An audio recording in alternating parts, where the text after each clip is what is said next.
This conference will now be recorded.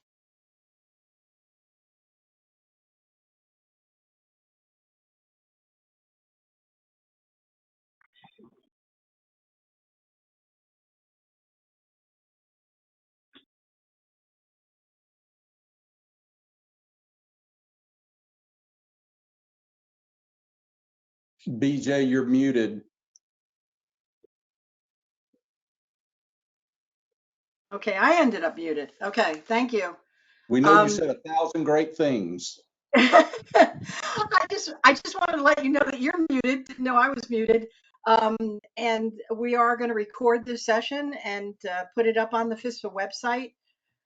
It's probably takes 2 or 3 days for me to get that done, put the recording up there. But if you go to the FSPA website, there is a webinars tab up to the right. And all of these are there. They're not behind any logins, so that if you have any employees or anybody that you'd like to have view any of the branch transformation sessions, they're all available to you.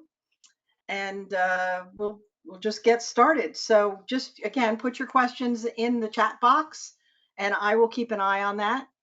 And with that, we're going to today talk about the physical branch. We've all talked about the branch closings. There's been, what, 3,000 branches closed in the 12 months that ended March 31st, 2022. But also during the first half of 2022, nearly 350 banks opened 500 branches. So one of the things that we haven't talked about in these branch transformation sessions is, what about those 500 new branch offices? How were they different? How were they designed to accommodate all this technology, the change in delivery because of COVID, where everything's contactless and digital? How does that work? What's going on in the brick and mortar world of banking? And so we've got our team of experts. I am not one. I don't even go in a branch anymore, as we were talking about this morning. I don't know about you guys, but the digital world has done well by me in the banking world. But talking about all the changes in the branch, and I thought we'd start with talking about the drive ups. One of the things I've noticed is stacked lanes, multiple ATMs. So I was going to open this up today to maybe Terry, you're in that real world, that physical world. And Jason, I think you're on the call now, and Dave Pepin. So let's talk about the physical branch and what you're seeing on those front lines.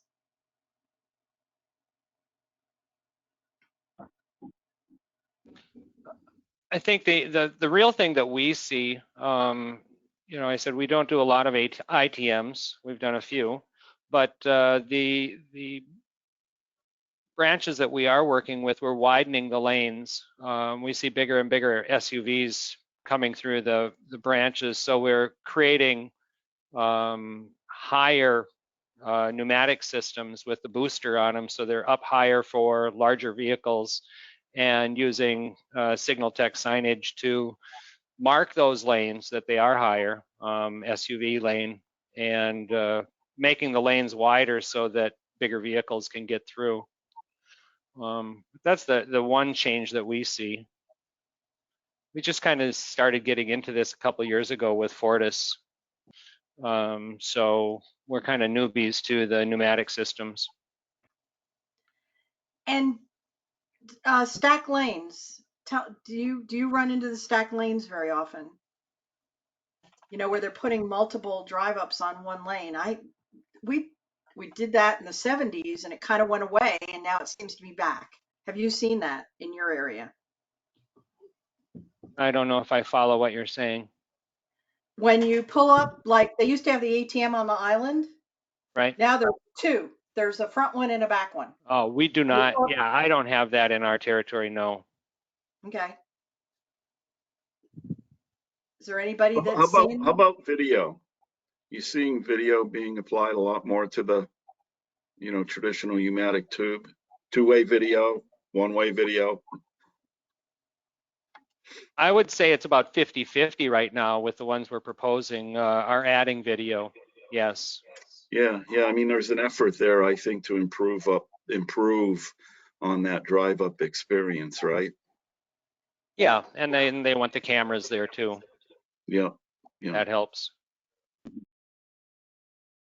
I think Anybody else? that's a good point, David, about the experience part of it. And, what we see from our side, a lot of times, like when BJ mentioned the stack lanes, is we get a lot of requests like, hey, how do I communicate this to the customers? And what's happening, we're seeing a lot of the architects are out there trying to conserve space, you know what I mean, for new drive ups.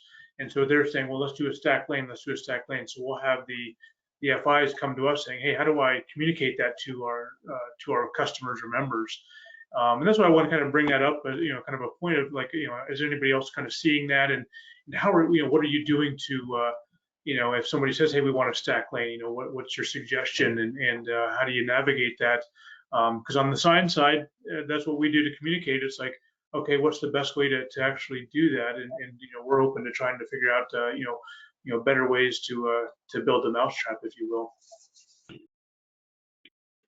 Yeah, I mean, stacked lanes really aren't intended to improve throughput. They're really just intended to, I guess, support an ATM drive up more often after hours. And then, of course, during branch hours, they do the pneumatic or the drawer or something like that, right? It's not a throughput logic as to why you would do it, right, BJ? I actually have missed the logic of it altogether, because Yeah. I was surprised to come up on pneumatic systems, one behind the other. And this is, at a local branch, big bank. And I was kind of interested in the fact that they've done that when they still only have one person working the lanes. I remember seeing that the first time around in the 70s, but there were actually, two tellers with the lanes all coming down between them. So either one of them could reach all the carriers. But when you pull up to this, there's actually the deal drawer, two lanes, two ATMs across those islands. The ATMs are one behind each other. The drive-up lanes are one behind each other, but there's still only one teller. So I agree. I don't know if it's a speed of service issue, or if people pull up and they sit in their cars too long. So they decided it would mean that the transactions would actually get done faster once they started work on them. I was curious, is one of the things now with this demand for drive ups, and the lack of real estate on some of these properties, if this is actually working out and it's doing what they intended it to do. I was interested to actually find out people's experience with this. Yeah, I had gotten a different perception. I don't see a lot of stack lanes to begin with, but the few that I've seen, it's really only been, where they have limited amount of space, and let's say they can only put one lane in. So that's where they'll put an ATM there and a pneumatic tube or a drawer, right? Yeah. So that serves after hours for the drive up for the ATM for the most part, and then during branch hours the drive gets used. But I've never seen any application where you actually got two pneumatic tubes lined up. I've never seen that. I don't know about that. Actually, speaking of that, like right here in Erie, there's actually a credit union that has that. They have two pneumatic tubes in a stacked lane. And another bank that's kind of local here, they've been showing me some designs. They're actually putting two ITMs in a stacked lane. So, because, I think to BJ's point about the real estate being, kind of important. And so it's funny because I see the one credit union here locally, and they have one sign on the stack lane that says open and closed. And I'm like, well, which one is it? Which tube is open and closed? Nobody has any clue. So it's like, yeah, how frustrating could that be from the customer experience standpoint of, which one do I go to? So how do you communicate that? And that's one of the things we're trying to help people do. And it's kind of a challenge because they don't want more than one sign up there, or they don't want to put an extra sign above the actual tube or ITM, whatever it might be, to say, hey, this is tube 1, this is tube 2. It's kind of a challenge in that regard too. Yeah, BJ, around here, you see them doing the traditional drive-up technology and then going with the branch transformation technology, putting that ITM out there. And so you get dual use of the real estate to cover your 8 to 5 transactions or your 9 to 5 transactions, and then your after hours transactions. So you get a lot of that use like that to better utilize the real estate that you do have. Yeah, that makes sense to me because a lot of these branches were never intended to have more than 2 lanes, and now they've got so many people using the ITMs and ATMs that they've got to do that. What really flabbergasted me was the pneumatic tube setup. That really took me by surprise, and apparently it's a thing. I mean, I assume there's certain cities and urban populations where they're starting to do this, and I was just curious if the members were seeing it and how it was working out for them. So Yeah, I think it goes back to the tried and true question of, asking your customer what their objective is, right? yeah, yeah. Yeah, and you think of it from a viewpoint. There's somebody up in the first lane, and I'm pulling into the second lane, and now I'm stuck behind them if they're doing an elongated transaction, or they have a lot of questions, or they need help, and I'm just putting a measly little check in the ATM, and now I'm stuck behind them. I can't get out. I can't move until they're done with their transaction. I got a little claustrophobic, to be honest with you. I was kind of like, do I really want to be stuck in that lane behind somebody? Um, so the logic of it was, again, it goes back to the real estate. On the other hand, for FSPA members that install pneumatic tubes, this could be a beautiful thing if every island that had that lane on it could actually have 2 lanes on it. That could be quite a renovation process. So I'm going to do some more research on it and find more logic on it, because I think it would really be good for the FSPA members if every time you're putting a drive up on a lane, you could actually put 2 and stack them and have some good logic of how that's going to work. Well, how do you handle the signage for that, as Jason was talking about, to let people know that you can drive around this first car to get to another tube in front of it? How do you do signage for that type of thing? That's an interesting question. So I think it's a matter of just telling them which lanes are, clear signage marking which one's open, which one's not open, or are they both open? And, is one a teller, or is one an ATM? Just like any drive up, I've seen some good signage at drive ups, right? So they got to have the signage, indicating that. Yeah, I think like a stand-up banner would be nice to have there, that would show what's going on, just to inform people. But I really like the idea of 2 ATMs on the island, twice the equipment sales. Sure. And Joey's sitting there thinking, if they'd only give that drive-up teller a recycler, think how fast she could process those transactions instead of counting all that money manually. Yep, it's all linked together like a South Georgia family. And you compare that? We've actually designed some signs for stack lanes. We had a customer down in Texas that actually they had to put their drive-up lanes basically inside a garage. It was kind of a really unique thing. It was, the bank was kind of attached to a garage, and so for all the drive-up lanes are actually in the street level of the garage, and so they had to have stacked lanes. And so, Terry had mentioned like banners, good idea, but the decision point for that person is going to be back probably 40, 50 feet, so they'll probably never really see the banners until they're right up on it. So having that signage up there, if you will, that clearly indicates, hey, what's available in that lane. So what we did in that regard is like teller 1 open and close, teller 2 open and close. It was a pneumatic tube in the stacked lane, and one was a teller, and then the other one was an ATM. So you could put that in there. Now, to BJ's point, you had to wait. If you're the second position or the back position, you'd have to wait for the first position to clear to move through, which can create a little bit of a bottleneck, I would assume. But we were able to put those signs up there to at least help direct people, like, okay, here's what's available in the lane. And then we also suggested just some LED signs that they could kind of hang on the post or whatever, or as like a topper to the ATM machine that would say like teller 1 or teller 2, just kind of a smaller sign so that people know, okay, oh, this one's teller 1 and this one's teller 2, or this one's the ATM and this one's teller 1. So they kind of knew what machine or what service station they could go to. That was one way of doing it. That makes sense. That makes sense.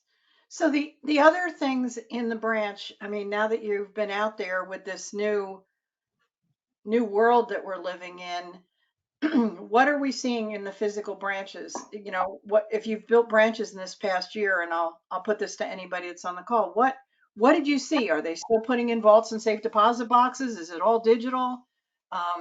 It seems like they're closing branches and trying to make regional branches, and then surround it with drive-ups and ATMs. What are you seeing in your area? And what do you have going on?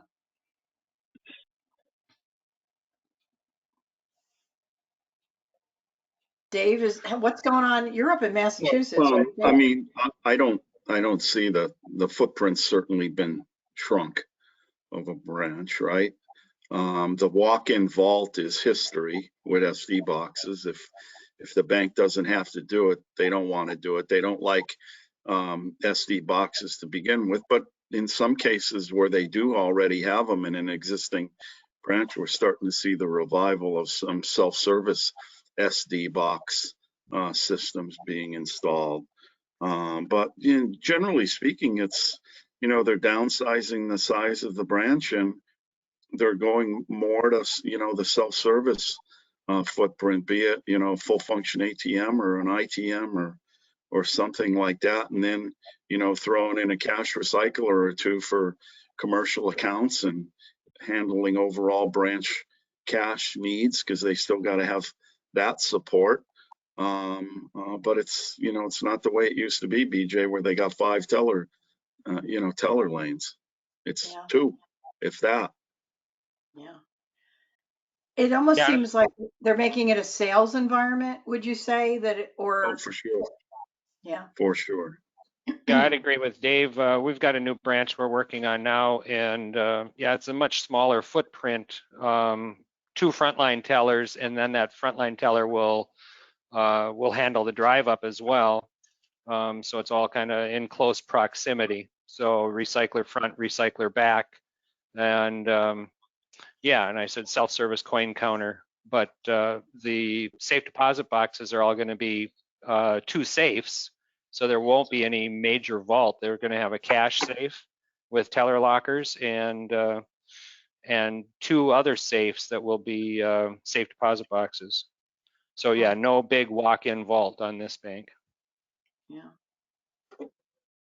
And what about furniture in the layout? Sorry, BJ, or you're just seeing change the layout of the branch where you walk in and you don't even see the tellers. You meet some concierge, and then they have to escort you around a wall, and there's the tellers back there that the customers don't even see them. So yeah, it's all about how you do signage in there and how you direct that traffic. Yeah, there's some effort, Joey, I agree, to, let's say, dissuade the customer to go to the teller, kind of, right? Go to the machine or go to the concierge. But I guess if we have to, here's where we're hiding the teller. Mm-hmm. Wow. Yeah, we just did a location not too long ago with the recyclers that was in that environment, where the tellers were behind a wall and around the corner. So when you walked in that branch, what did you see? You saw signage, you saw some machines, and you saw a couple of people and some offices. That was really it. It looked like a traditional office kind of complex, other than you knew it was a bank by the signage that they were doing and some of the products that they were pushing out there. It's interesting to me because there was, over the decades, I'm old. I've been doing this a long time. In the 80s, it seemed like safe deposit boxes went through a resurgence because there were a bunch of studies that came out that said, I know a local community savings and loan way back, that the people who rented, well, they got their free safe deposit box. The average deposit that they put in the bank was $50,000. This was a wealthy small town community savings and loan. So they figured what putting safe deposit boxes in for their deposit base was like the best thing that they ever did by offering a free box. If you put in like 2,500 bucks, they ended up with a huge startup in this new branch because they got all these depositors to come in just to get a free safe deposit box. And then of course they fell out of favor and nobody wants to have that physical branch footprint. So I find it interesting again that they're tolerating safe deposit boxes as being, a have to instead of some kind of a marketing ploy. So that is kind of interesting to me because, again, what do people, are those depositors, major depositors to the bank? Is anybody even looking at that? I guess it sounds like I'm a fan of safe deposit boxes. I was because of the service revenue we got out of it. But that I find that kind of interesting that some of the things that you used to pull you into the branch, you had to go into the branch to do, like that's a big one that they've eliminated. So I found that kind of interesting that it's considered an expense instead of an asset type of thing. Um, and again, just watching this change over time, that was one of the things that always stuck with me was the success they had in that environment. And that's just a sign of how things have changed. I guess people aren't having safe deposit boxes anymore. So One question I have, BJ, is does anybody on the call see branches adding to some other type of service to help with the space that they really used to have tellers and things like that? Are they putting in something like an Amazon drop point in a branch or something like that to reutilize some space? I remember we were over in Germany one time, and the bank, it was a bank between 9 and whatever, and then they closed a wall and it became a retail shop after that. And so I was just wondering, does anybody see that happening? And is there a way for any of us to get in on something like that, where it is truly branch transformation there?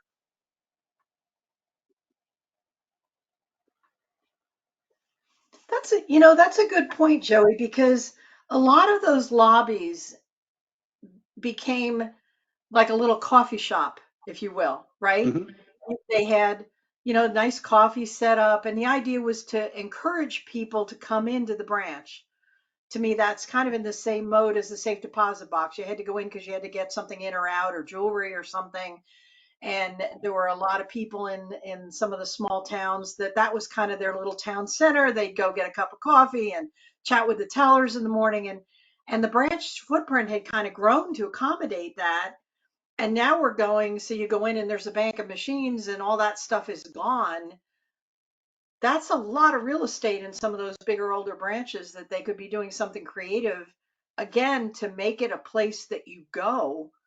Um, and I haven't seen that. I haven't seen anybody do anything with that. And I'm not getting any reaction from the listeners. Are any of you seeing any of that going on? Did they take the coffee out? Is it gone? You're not getting that anymore? Be some grumpy old people wandering around town having to pay for their coffee. We've got a bank up here that every time they build a new location, they're adding like a mini mall type situation where they have a sandwich shop in there and coffee shop and hair salon type thing. And then their ITM and self-service coin counter are facing outside the wall. So when they do close the gate at night, you still have an ITM and a self-service coin counter facing out into the mall area. And yeah, they're doing quite a few of those very convenient locations, and purchase the land and a small location there. But yeah. So we have a chat from Allison at Signal Tech with credit unions adopting technology at a faster rate than traditional banks. Are member rates growing at a faster rate for credit unions versus banks? So I think the answer is yes, because you've seen the credit unions explode, and anybody that's selling knows that the credit unions are moving faster and building more branches than the traditional banks are. At least around here they are. If you see a bank building going up, it's a credit union building it. And additionally, she asked apps, are there other services or products that consumers are looking for to decide to switch or stay at their FI? I'm a good example of that. It's the mobile banking app that has me where I am. Anybody else got any thoughts about that? Are you seeing credit unions growing faster than the banks in your area? No. We actually see credit unions buying banks. Wow. I guess we Times see have both banks and credit unions are growing out here, and we've seen both banks and credit unions buying small town Wells Fargo locations where Wells Fargo has closed their branches. Yeah. I think it's been a big opportunity for some of the smaller credit unions and community banks. It certainly seemed to me when I was at ARCA that the credit union sales cycle was a lot easier than a bank sales cycle. It seemed like they were more nimble and more willing to spend money. Any comments or thoughts on that? I think generally speaking, BJ, yeah, the credit unions have invested in technology, at least, technology that serves the customer with ITM or ATMs and TCRs much more aggressively than banks for sure. Remember, they operate under a little bit of a different premise too. They're typically member owned. All right, they have tax, as every banker will tell you, they have tax advantages. And they're if you do your homework and you look at what they're either paying for CDs or what they're charging for a home or car loan, they're consistently better. Yeah. Better rates, but I'm not sure they communicate it as effectively as they should.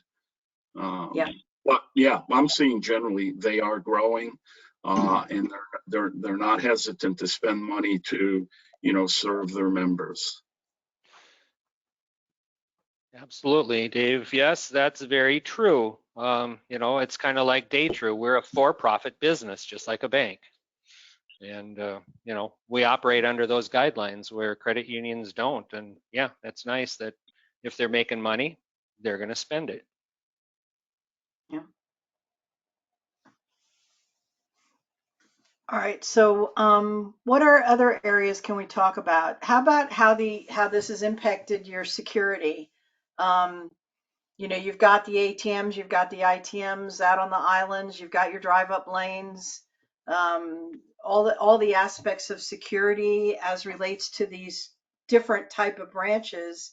What are you seeing on the front lines of that? I mean, you've got, like Joey said, you've got this bank of machines um, and a little bit of a lawlessness in some urban areas. So, any thoughts or comments on how you're dealing with that?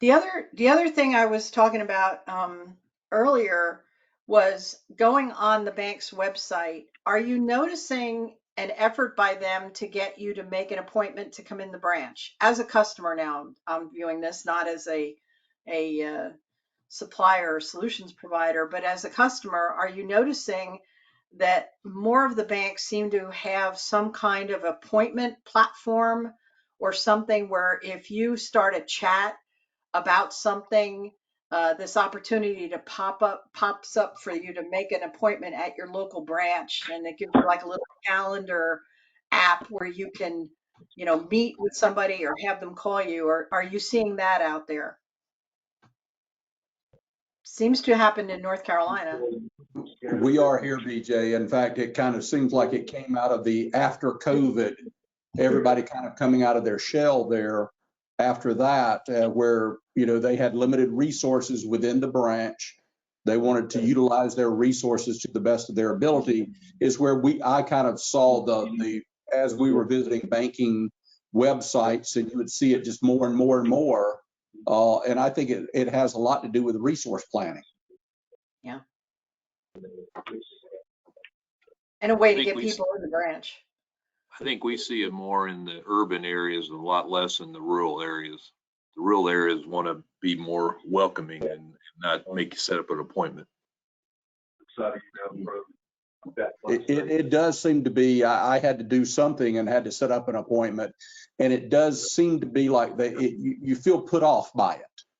Yep. It's like, what do you mean I can't walk into my branch and do something the way, I'm an old guy, that's the way I traditionally did it, and you sit down and you talk to somebody, but I guess it's the way of the future.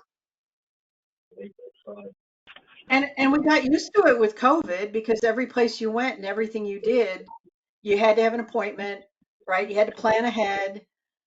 You know, you went into a lot of places, you weren't just welcome to come in the door. So I kind of get that reset expectations, like you were talking about. You know, Joey, we're used to walking in the branch. I'd like to see the branch manager. Those days are gone. You know, now it's this, well, let's see when we have time, you know, for you to meet with them, and it's not going to be right now, and it's not, it may be even going to be today.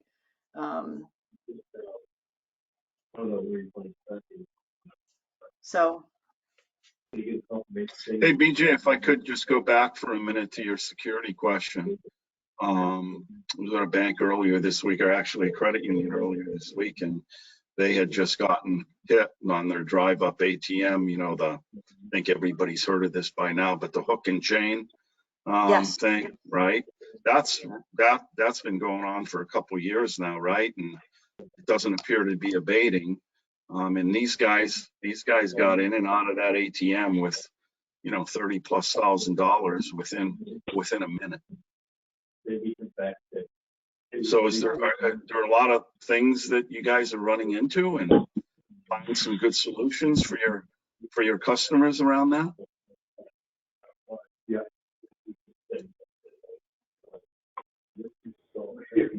Maybe we're getting a lot of feedback from one caller down there. They need to Yeah, there's somebody should be on mute. hear their conversation. Yeah. I mean, is nobody else seeing this in their areas? No, David, I am. And we did have one. I don't know if they were in and out in a minute, but it wasn't much longer than that. Stole a vehicle from a car lot across the street and tore up the ATM. The thing I'm looking at, and I've just been doing some research on it, is some type of die pack to ruin the money. Yeah. So I saw the decals, I think, from Get Branded the other day, that they're doing those as a deterrent. But we're going to be at ATMIA next month, just in a few weeks here. So that's one of the things I'm going to be looking for. I think is something to protect the money. You know, more than steel GPS barriers. in the money. Yeah, I guess that's the other thing you can look at. But there's quite an ongoing fee. It's $25, $30 per machine per. Kind of adds up fast. Yeah. So I am going to be looking for some of those and hopefully find some answers when we're at ATMIA. Yeah, I did see one dealer. There's a drive specific to a drive up. Obviously, it's their front load, which I think most of them are. But they put two what do you call them, posts or ballasts or whatever. Yeah, with the big barrier. And then they put like a big gate type solid bars across the front, and then they unlock. I guess they unlock. Right. It's pretty heavy duty. I don't know if it works or not, but it was creative, and they're trying it. Right, and I looked at that, but you're still looking at what, $5,000-$6,000 to add that. Oh, I would. But it also slows them down quite a bit. I would guess, yeah. And so if it's whether it slows them down or not, as you said, Alan, I think if they're looking for those ATMs, right? So if they look at one that has it and then they Yep. see another one that doesn't have it, what one they're going to go to? Exactly. Yeah. Yeah. It's probably it's probably a really good deterrent just seeing that thing. Yeah. Do any of you see gas attacks in around in the United States in your territories? I guess I haven't seen that, but it sounds like that's the thing, and it's I guess mostly in Europe as far as I know. Yeah, I've heard of that. I haven't seen it around here. No. Can you talk about it a little bit? What are they doing exactly? Well, from what I understand is they're filling the contents of the ATM, somehow pumping gas into the ATM and then igniting it, Oh which my God. blows it wide open. Right. I don't know how you'd ignite it without killing yourself too. Could only hope, right? You can only Right. hope. Yeah. Probably doesn't do much good for the money either. No. But when I was doing some research into die packs and stuff for ATM cassettes, what sets them off is the seismic activity of the explosion. So what if you don't have gas attacks? What if you're using a hook and chain to rip it open? Is that going to set it off? Is it got to be wired to the alarm? So I'm curious to find out and learn if there's somebody out there that's doing that stuff. Wow. Hey guys, and we're seeing a number of those gates being installed that Dave was talking about here in the Midwest, and I agree. I think it acts as a pretty good deterrent.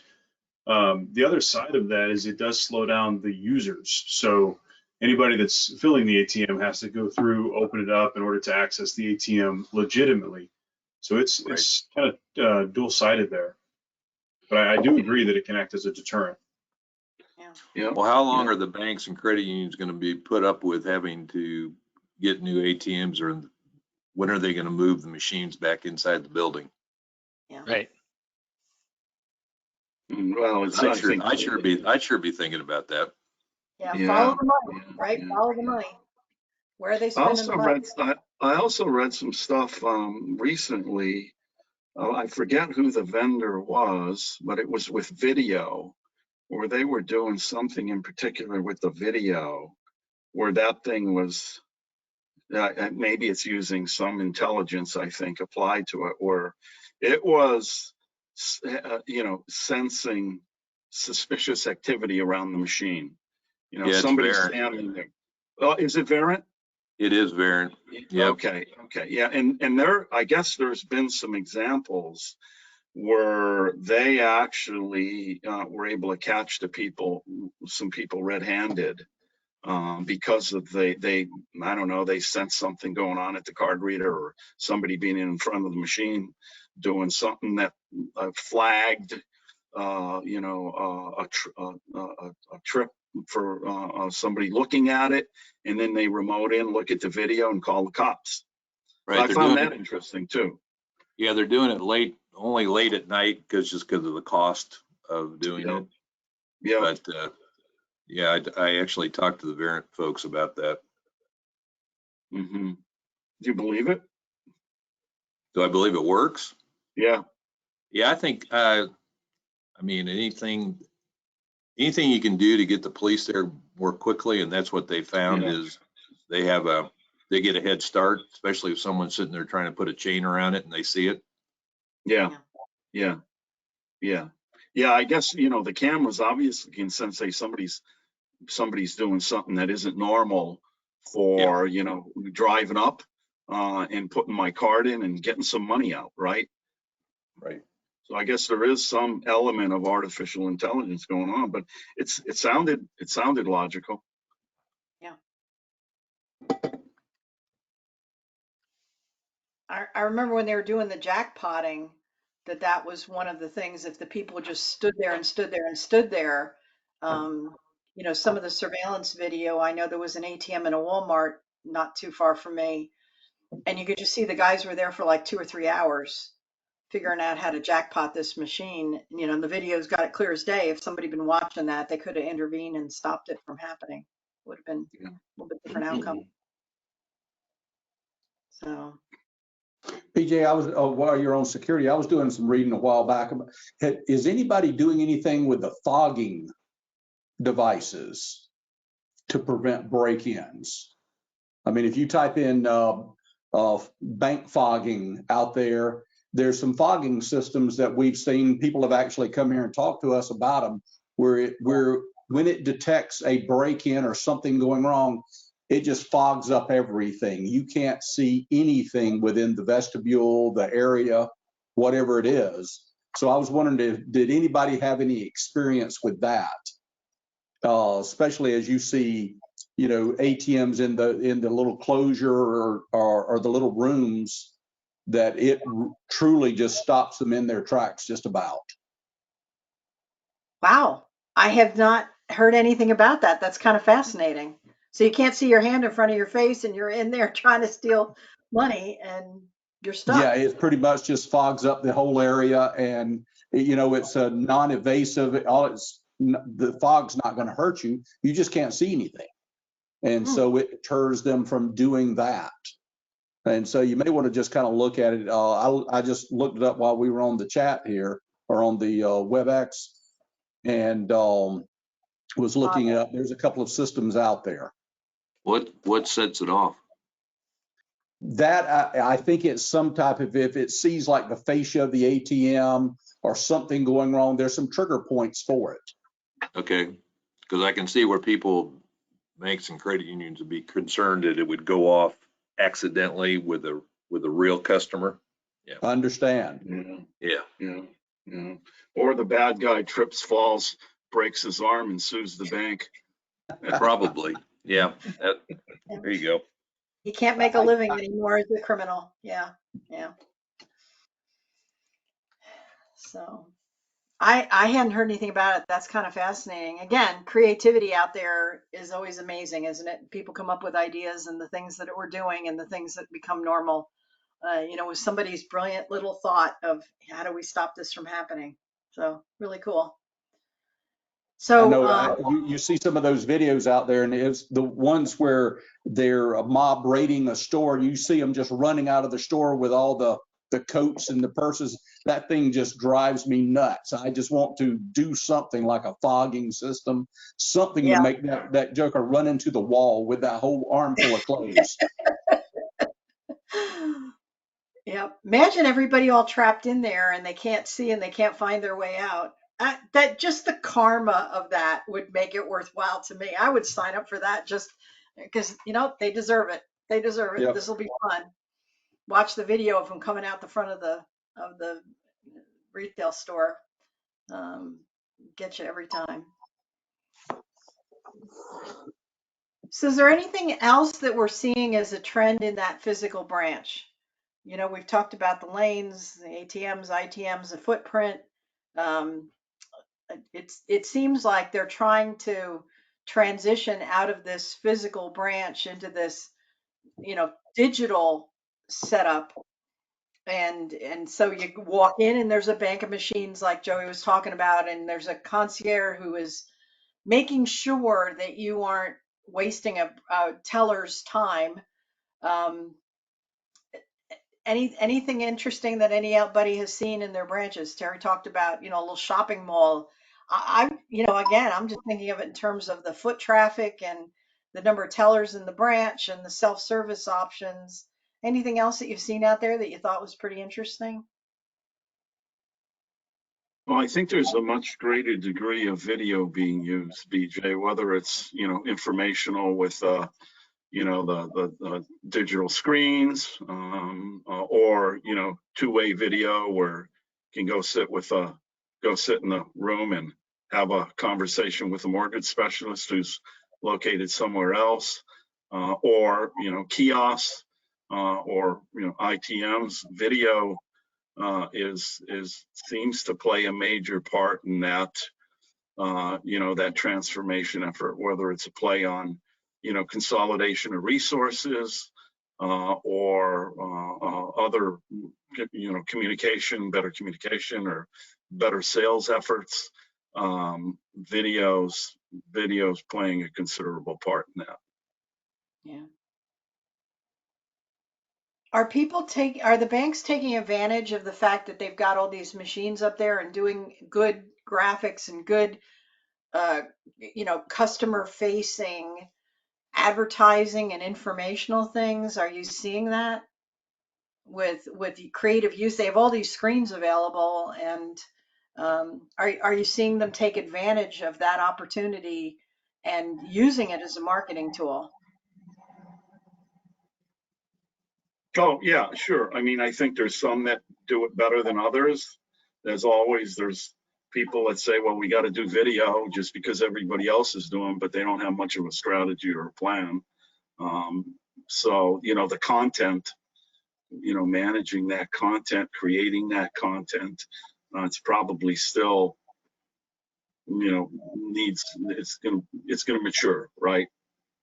And the use of the two-way video and the signage and the flat screens and all that stuff, I think it's going to mature and it'll be a significant part of the branch.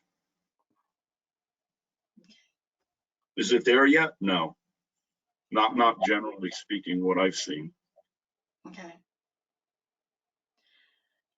Again, Allison, thank you. She just put in a question to everybody on the call. For people selling and installing ITMs, do you set it and forget it? Or do you actually have a step-by-step process that you use to guide your customers in order to increase their customer adoption? How are you handling that ITM sales cycle? The consultative approach?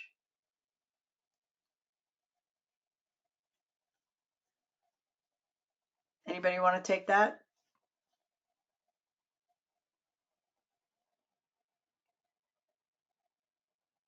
I mean, I think we talked about, that the customer experience and getting the customers on board with this is, for a lot of times, the gap is they'll train their own people, but when you've made changes to the branch and you're trying to get the customers to adopt it, how are you handling that? Are you working with the banks, making suggestions? Do you see the banks setting up like the concierge to help? Like, you've got a deposit, don't go to the teller, come over here to the ITM and I'll show you how to do this. Are you seeing a lot of that on the front line? Anybody on the call? Well, I think the successful resellers, BJ, on that, let's say two-way video, be it ITM, or the successful dealers that are, selling a lot of that are doing just that. They have to, because if the customer is not successful and they don't get that adoption, it doesn't go very far. So that's why you see some dealers being successful and growing and others not, because you leave it up to the customer, you're probably going to be in trouble. Yeah. BJ, it's a solution sale. It's a process. You have to talk to them about processes. You have to talk to them about the hardware. Well, all these components into it lead up to, as David said, it's the success. It's getting to not the first sale, but the second sale, and all these kind of things. Dave preaches that always. What is your next sale? Is the first one, but how do you get to that second sale? You build your processes. You walk into that customer with the solution. Yes, your part of it is only maybe a piece of hardware or a piece of software, but you have to talk to them about the solution because you're changing their habits, or you're trying to change their habits with this piece of technology, whether it's security, whether it's ITMs, whether it's TCRs, whatever it is, or signage.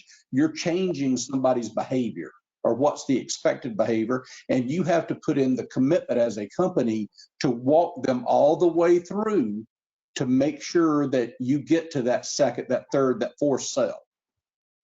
Yeah, Joey, great points. And I would just add that, just as an example, early on, whether it's a post-sale meeting and talk about the deployment, or before the sale's done, you should really make sure that whoever you're selling to, or the decision maker or whatever, you guys got to quickly see a meeting where you have all the necessary departments are involved in part of that discussion, right? Marketing, human resources, operations, because if it's going to be a successful deployment, all of those departments need to be engaged in that, right? They got to market it. They got to have the right people on the other end of that camera, et cetera, to make it truly a success. And the point of the leadership at the bank needs to be communicating to that team, here's what we're doing and here's why we're doing it. So get on board. So everybody that's going to impact the success or failure has bought in. There's a question from Sam Lewis that I think is exactly what we're talking about and he asked, what are the successful resellers doing to ensure that technology adoption takes hold and customer behavior changes? I think in some of our prior sessions, again, these are all up on the FSPA website, www.fspa1.com, go to webinars. And in the branch transformation sessions, we spent a lot of time talking about on that initial outline and those initial calls of making sure all of those departments in the bank are part of it, not just, the technology. IT's got to be on board, HR, marketing, because unless they're getting the word out there and it's a united front and that change becomes just part of their entire way of doing business, and they're not going to change the customer behavior. So unless the communication is there, the marketing's there, the HR that is training the people to help the customers with that transition, you're not going to get that second sale because it's just a piece of technology that's kind of stuck by itself. So Sam, I think there's a lot of information up on the FSPA website on the branch transformation sessions about how so often we didn't get in the beginning. Again, with psychology being that you're selling a piece of hardware, there was a little bit of a learning curve to realize that the hardware was not the problem. It's the teller adoption. It's the customer experience that everybody talks about. Are they adopting the new technology? Are they comfortable with it? Are they using it so the bank sees it worth their while to make a bigger investment in this in the future? And I think the resellers that are doing a good job of getting everybody in the bank on board are the ones that are really taking off with this. And Sam, you find your champion out there for whatever the solution you're selling out there. You find that champion and you empower them to the best of your ability. When you walk into a branch, all right, who's going to be my champion here on whatever I happen to be selling them, my solution, and I work with that person and I give them the ways to talk about this. How do they socialize it amongst themselves? That's what you want to do, because ultimately, at the end of the day, there is a human out there at the end of the chain using this piece of technology, this piece of software, whatever it has to be, and you have to empower them. Yeah. Now, Allison's asked, do you guys have statistical data that you gather? I don't gather any. To provide adding a certain product to the branch transformation increases customer adoption. I don't take any statistical data. I haven't tried to get anything from the members. But what would help customer adoption to us is just the communication. So that product would have to be something that is on the front line of the tellers and the customers to help that learning curve when you first, again, everybody's done it. The first time you used an ATM, the first time you used a remote teller, even the first time you used a pneumatic system, there's that unease that it would be easier not to do it and go back to what you're familiar with. And so I'm not sure if there's a certain product that would do it, but there certainly is a certain approach that makes a huge difference in the customer adoption. So, but as far as statistical data, I mean, we can look around and see what we find, but I think there's more of a push on that learning curve for the tellers and the customers, and how do you navigate that so that everybody would prefer now to use your new digital technology as opposed to going back to the old way. They still want to walk up to the teller, you failed. If they still don't want to get cash out of an ATM, you have failed. So that's my take on that. If anybody else has any thoughts on that or has seen any data on different products being added to help the customers adapt to new technology? Has anybody got any information on that? Most of the data we see, BJ, is how much quicker are they going to be able to do this transaction, or how are they going to be able to reduce the money on hand, things like that. And it really comes down to the institution that's buying the solution. How do we help them explain this or quantify this with the customer's experience? So you see a lot of times, and I'm just going to go back to TCRs, where you see a lot of folks asking questions about where's my money going when they see this new piece of technology being rolled out, because they're a little bit uneasy of it. So you take that opportunity, you train that teller, and you allow them to talk about the solution with the end user and talk about the benefits that they're eventually going to see from that. That's really the way that you're going to get your customer base to adopt the ease of using this particular product or solution. Yeah, the communication is where it falls down, if it falls down. I mean, it really is. You know, you pull. And one of the things we also see is we all go out there and we roll out new products, but we don't, as we all know, in the banking world, there's a 40% turnover rate, I think is the current number out there of tellers. We don't empower them by going back to our customer base and saying, do you need assistance on training? Because they've lost that initial knowledge that you folks have all given them out there. How do you keep that knowledge going? Because we all know that when we play the pass the word game, eventually the knowledge that we give them is something totally different that we hear 3 months from now. So you have to engage them on that solution. And again, that gets to that third sell when they see and you're helping them get to a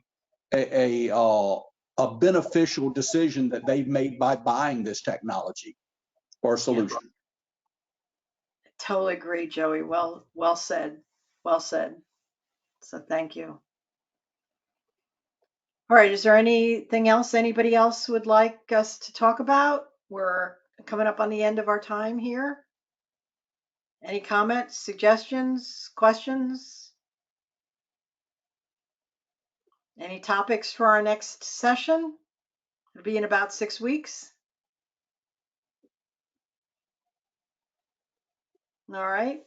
Well, again, I thank the Branch Transformation Committee today for your time and effort once again, and everybody that joined us. We will be putting this up on the FSPA website. For those of you who joined late, there is a webinars tab. You can visit that. It's not behind a login. And all of the prior webinars that we've recorded are up there. So thank you, everybody, for your time today. Stay well. Register for Fort Myers. Come see all these great suppliers and meet with them and talk with them and grow your business. So thank you, everybody, for your time today. Thanks, BJ. Appreciate it. Thank you, BJ. Take care, Bye. everybody. Thanks, BJ.